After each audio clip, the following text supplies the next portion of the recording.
C S Raghu ಅವ್ರ ಹುಟ್ಟುಹಬ್ಬ ಹೇಗೆ ಅನಿಸ್ತಾ ಇದೆ ಮೇಡಮ್? ತುಂಬ ಚೆನ್ನಾಗಿ ಅನ್ನಿಸ್ತಾ ಇದೆ. ರಘುಣ್ಣಂಗೆ ಹುಟ್ಟುಹಬ್ಬದ ಶುಭಾಶಯಗಳು. ಮತ್ತು ನಮ್ಮೆಲ್ಲ ಹೆಣ್ಮಕ್ಳ ಕಡೆಯಿಂದನೂ ಅವ್ರಿಗೆ ಹುಟ್ಟುಹಬ್ಬದ ಶುಭಾಶಯಗಳು.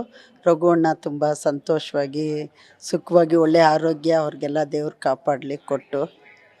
ಮತ್ತು ಅವರೆಲ್ಲ ಒಳ್ಳೆ ರೆಬಲ್ ಇದೆ ಅವ್ರದ್ದಾದ ಸ್ವಂತ ಒಳ್ಳೊಳ್ಳೆ ಕೆಲಸಗಳು ಮಾಡ್ತಾಯಿದ್ದಾರೆ ಬಡವ್ರಿಗೆ.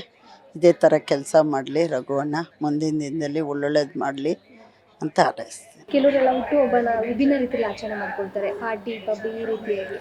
ಅವರು ತುಂಬ ಸಾಮಾನ್ಯರು, ಬಡವ್ರಿಗಿಂತ ಈ ಆಶ್ರಮದಲ್ಲಿ ಮಾಡ್ಕೊಳ್ತಿದ್ದಾರೆ ಹೇಗೆ? ಅವರು ತುಂಬ ಇಷ್ಟ ಆಗ್ತಿದೆ. ಅಂಥವರು ಇಂಥ ಆಶ್ರಮದಲ್ಲಿ ಮಾಡ್ಕೊಳ್ಳೋದು ಒಳ್ಳೆಯದೇ ಅಲ್ವಾ. ಅದಕ್ಕೆ ನಮಗೆಲ್ಲ ಇಷ್ಟ ಆಶ್ರಮದಲ್ಲಿ ಮಾಡ್ಕೊಳ್ಳೋದ್ರಲ್ಲಿ. ತುಂಬ ವರ್ಷದಿಂದನೂ ಗೊತ್ತು ರಘುವಣ್ಣ. ಒಳ್ಳೆ ಹೋರಾಟಗಾರರು ಅವರು.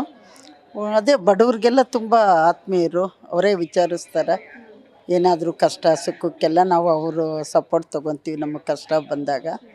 ಆ ಥರ ವಿಭಿನ್ನ ರೀತಿಯಲ್ಲಿ ಹುಟ್ಟುಹಬ್ಬನ ಆಚರಿಸ್ಕೊಳ್ತಾರೆ. ಆದರೆ ಇವರು ಬಂದು ಆಶ್ರಮದಲ್ಲಿ ಆಚರಣೆ ಮಾಡ್ಕೊಳ್ತಿದ್ದಾರೆ. ಎಲ್ರಿಗೂ ಸಿಹಿ ಹಂಚಿ ಊಟ ಎಲ್ಲ ವ್ಯವಸ್ಥೆ ಮಾಡಿ. ಹೇಗೆ ಅನಿಸ್ತಾ ಇದೆ ಮೇಡಮ್? ಏಕೆಂದರೆ ಇವರು ತುಂಬ ಸಾಧಾರಣ ಅಂಥ ವಿಷಯದಲ್ಲಿ ಏನೇ ಆಗಲಿ ನಾನು ಸಂತೋಷ ಪಡೋದು ಒಳ್ಳೆಯದಲ್ಲ. ಬೇರೆ ಒಂದು ವ್ಯಕ್ತಿ ಆಶ್ರಮದಲ್ಲಿರೋ ಮಕ್ಕಳಿಗಾಗಲಿ ಆಶ್ರಮದಲ್ಲಿರೋ ಲೇಡೀಸ್ಗಾಗಲಿ ನನ್ನ ಕಡೆಯಿಂದನಾದರೂ ಅವ್ರಿಗೇನಾಗಲಿ, ನಾವು ಹೋದ ಸರಿ ಒಂದು ಹಾರ ಹಾಕಿದ್ರು ಒಂದು ಶಾಲೆ ಹಾಕಿದ್ರು ಅವ್ರ ಕತ್ತಿಗೆ ಏನು ಮಾಡಿದ್ರು ಹಾಕ್ಸ್ಕೊಳ್ಲಿಲ್ಲ. ಅವತ್ತೇ ನಮಗೊಂದು ಸ್ವಲ್ಪ ತುಂಬ ಇದು ಅನ್ನಿಸ್ತು. ಯಾಕೆಂದರೆ ಆಶ್ರಮದ ಅಮ್ಮನವ್ರಿಗೇ ಅವರು ಕೇಕೆಲ್ಲ ಅವ್ರಿಗೆ ಕಟ್ ಮಾಡಿಸಿದ್ರು, ಹಾರ ಎಲ್ಲ ಅವ್ರಿಗೆ ಆ ಥರನೇ ಹಾಕ್ಸ್ಕೊಂಡ್ರು.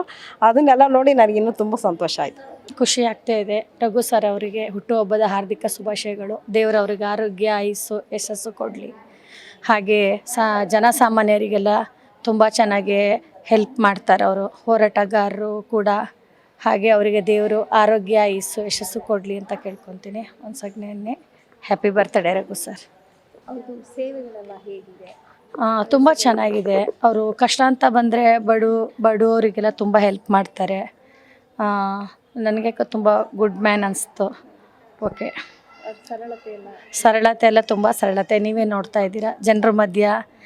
ಇಲ್ಲಿ ನೀವು ಹೇಳ್ದಂಗೆ ಬೇರೆ ದೊಡ್ಡ ದೊಡ್ಡ ಪಾರ್ಟಿಗಳಲ್ಲಿ ಮಾಡ್ಕೋಬೋದು ಅವರು, ಆದರೂ ಕೂಡ ಜನಸಾಮಾನ್ಯರ ಮಧ್ಯ ಮಾಡ್ಕೋಬೇಕು ಅಂತ ಬಂದಿದ್ದಾರೆ. ಹುಟ್ಟುಹಬ್ಬದ ಹಾರ್ದಿಕ ಶುಭಾಶಯಗಳು. ರಘು ಸರ್ ಬರ್ಡೇ ವರ್ಷನೂ ಇಲ್ಲೇ ಆಚರಿಸೋದು. ಆಶ್ರಮ ಸ್ಕೂಲಲ್ಲಿ ಈ ವರ್ಷನೂ ಇಲ್ಲೇ ಆಚರಿಸ್ತಾ ಇರ್ತಾರೆ. ವರ್ಷ ಬರ್ತಾರೆ. ಎಲ್ಲ ಮಕ್ಕಳಿಗೂ ಊಟ ಅನ್ನದಾನ ಮಾಡ್ತಾರೆ. ಕೇಕ್ ಕಟ್ ಮಾಡೋದು ಎಲ್ಲ ಇಲ್ಲೇ. ಪ್ರತಿ ವರ್ಷವೂ ಏನೇನೋ ಒಂದು ಮಾಡೇ ಮಾಡ್ತಾರೆ. ಆಶ್ರಮ ಅಂದರೆ ಅವ್ರಿಗೆ ಇಷ್ಟವಾಗಿರೋದು. ವರ್ಷ ಇಲ್ಲೇ ಬಂದು ಇಲ್ಲೇ ಆಚರಿಸೋದು. ಈ ವರ್ಷವೂ ಇಲ್ಲೇ ಆಚರಿಸ್ತಾ ಇದ್ದಾರೆ. ಅವ್ರು 100 ಕಾಲ ಚೆನ್ನಾಗಿರಲಿ. ಎಷ್ಟು ವರ್ಷದಿಂದ ಈ ಆಶ್ರಮಕ್ಕೆ ಬರ್ತಾ ಇದ್ದಾರೆ? ಏನೆಲ್ಲ ಸಹಾಯ ಮಾಡಿದ್ದಾರೆ? ಏನೆಲ್ಲ ಸೇವೆ ಮಾಡ್ತಾ ಇದ್ದಾರೆ?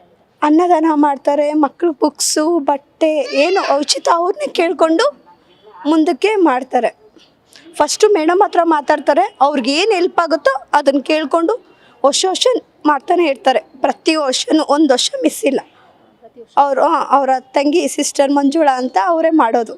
ಅವ್ರ ಬರ್ಡೇ ಅವರೇ ಪ್ರೀತಿಯಿಂದ ವರ್ಷವೂ ಅವರೇ ಮಾಡಿಕೊಡೋದು. ಮೇಡಮ್, ನಮಗೆ ತುಂಬ ಖುಷಿ ಆಗ್ತಾ ಇದೆ. ರಘು ಸರ್ ಅವರು ನಮಗೆ ತುಂಬ ವರ್ಷದಿಂದ ಆಶ್ರಮಕ್ಕೆ ಅವರು ಚಿರಪರಿಚಿತರು. ಒಂದು 5-6 ವರ್ಷದಿಂದ ಮಕ್ಕಳಿಗೆ ಊಟ ಎಲ್ಲ ಕೊಡ್ತಾ ಇದ್ದಾರೆ ಪ್ರತಿ ವರ್ಷ ಬರ್ತಡೇಗೆ. ಮತ್ತು ಒಂದು ಸಾರಿ ನಮ್ಮ ಮಕ್ಕಳಿಗೆ ಬಟ್ಟೆ, ದೊಡ್ಡವ್ರಿಗೆಲ್ಲ ಹೊಸ ಸೀರೆಗಳನ್ನೆಲ್ಲ ತಂದು ಕೊಟ್ಟಿದ್ದಾರೆ. ಅವ್ರ ಬರ್ತಡೇನ ಅಮ್ಮನ ಬರ್ತಡೇ ಥರ ಮಾಡಿದ್ರು ಫಸ್ಟ್ ಟೈಮ್ ಬಂದಾಗ. ಅದು ನಮಗೆ ತುಂಬ ಖುಷಿ. ಇವತ್ತು ಬರ್ತಾರೆ ಅಂದ್ಕೊಂಡ್ವಿ, ಬರಲಿಲ್ಲ. ದಯವಿಟ್ಟು ಇನ್ನೊಂದು ಸಾರಿ ಬರಲಿ. Happy birthday Raghu sir.